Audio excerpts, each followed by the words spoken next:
Coba kamu bayangin satu hal ya. Kalau hari ini nih awal 2026 dan kamu adalah advertiser atau penjual online yang skala kecil lah ya. Bukan brand besar ataupun corporate nih yang budgetnya miliaran. Kita cuma punya budget 500 sampai 1 juta lah perharinya untuk beriklan di Meta Ads. Pertanyaan sederhananya nih, apakah kita masih bisa hidup dari jualan online hingga 5 sampai 10 tahun ke depan? Atau jangan-jangan tahun 2026 ini justru tahun terakhir kita bertahan sebelum gulung tikar tuh. Video ini bukan buat nakut-nakutin ya. Bukan juga buat ngasih harapan palsu nih. Seperti cara mudah mendapatkan 1 miliar pertama lah yang banyak banget beredar di timeline saat ini. Tapi ini sudah share ya, apa yang akan gue lakukan sebagai pemain Meta Ads skala kecil di tahun 2026 ini. Jadi teman-teman coba tonton sampai habis, karena salah langkah di tahun 2026 ini bikin kita tambah susah untuk bertahan di Meta Ads. Kita coba jawab jujur dulu lah ya. Meta Ads sekarang itu bukan Meta Ads tahun 2019, 2008, 2010 yang dulu pemainnya belum banyak. Lahan basah banget lah. Regulasi masih longgar. Persaingan jelas belum seganas sekarang. Kita lempar produk apa aja nih, targeting asal-asalan masih bisa dapat ROAS 5 sampai 10 kali. Bahkan pakai iklan PPE, engagement bisa cuan cuy. Walaupun gue cuma merasakan di ujung doang ya. Sekarang boro-boro dah. Tekanan ada dari mana aja. Dari sisi global dan platform yang makin jalap. Isu privacy data makin ketat. Tracking pixel makin susah. AI mendominasi tapi sedikit tricky. Walaupun traffic dari kita pemain kecil dibutuhkan, tapi seringkali nih yang jadi korban adalah kita advertiser skala kecil.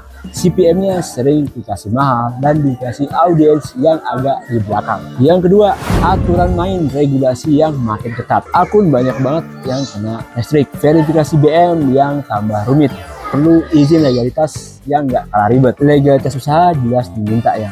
Plus jangan lupa pajak PPN di iklan kita. Akun iklan yang nggak spend, WA banyak banget kena ban tanpa alasan yang jelas. Sekarang bukan soal kita punya budget apa enggak ya, tapi akun kamu nih aman dari ban atau enggak. Apalagi nggak semua advertiser kecil nih punya akses langsung ke account manager Meta. Paling cuma bisa kontak via Facebook marketing expert ya yang ada di email ataupun via call. Yang terakhir, yang ketiga, dia iklan yang naik diam-diam secara gradual ataupun spike juga kadang-kadang. CPM naik, dia iklan naik, langganan tools juga semakin naik. Tapi sebenarnya masih banyak dari kita yang nggak ngitungin komponen tadi sebagai cost per purchase-nya. Kalau kita nggak bisa ngitung, bisa-bisa malah boncos di ujung tuh. Jadi bisa gue bilang nih, 2026 ini bukan tahunnya untuk serakah. Tapi bukan artinya kita harus menyerah ya. Ini bukan waktu yang tepat untuk scale up gila-gilaan pakai kredit, pinjam atau hutang sana sini.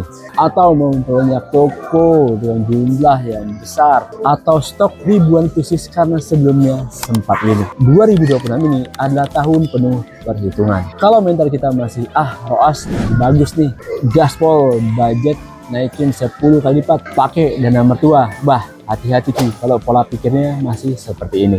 Banyak advertiser itu yang bangkrut bukan karena nggak pernah winning, tapi keputusan salah yang diambil di saat winning tadi. Cash flow macet, duit ketahan di platform, agregator, COD, kurir. Seperti yang kemarin ya, banyak banget ya teman-teman yang sampai sekarang masih belum cair juga karena menggunakan platform agregator. Tagihan iklan kan jalan terus ya. Tiba-tiba performa iklan kita drop, ya wassalam, semua tagihan harus dibayar. Ingat ya, satu kalimat ini nih, yang bikin pebisnis online itu jatuh bukan saat boncos, tapi keputusan yang salah yang diambil pas lagi profit. Nggak nyiapin nih dana cadangan in case something bad happen.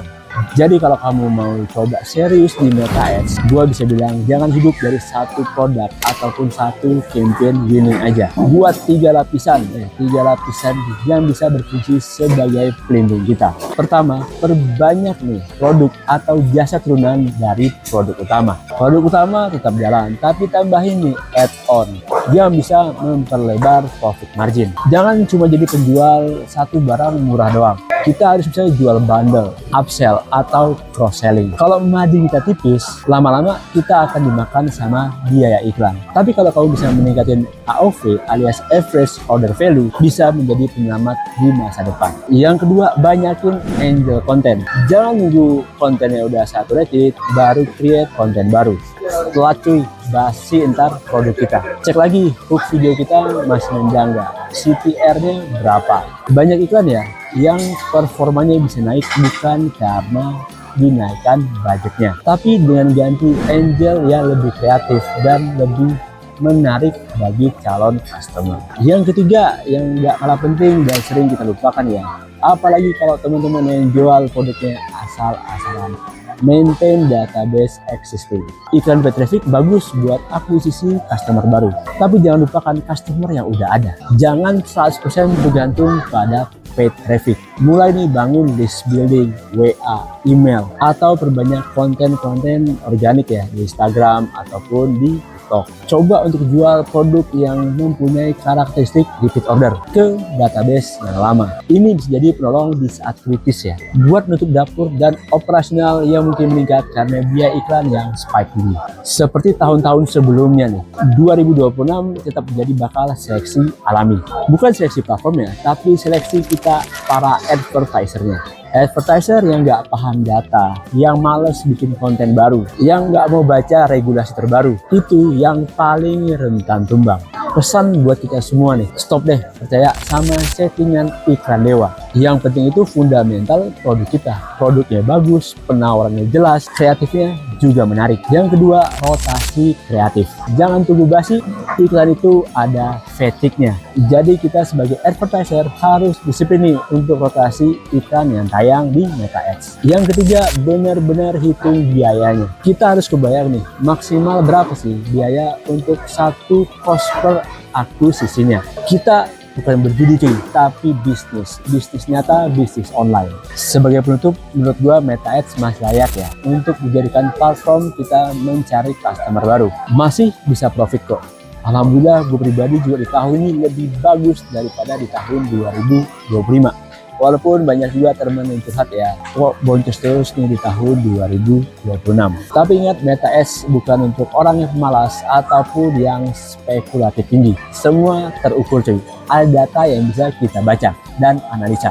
2026 jelas bukan akhir bagi penjual online, tapi bisa jadi kuburan bagi orang-orang yang keras kepala masih belum mau berubah cara main di Meta Ads-nya. Semoga video ini bisa jadi pengingat buat kita semua ya. Gua Edi Ciregar, see you in next video. Salam pengangguran, tapi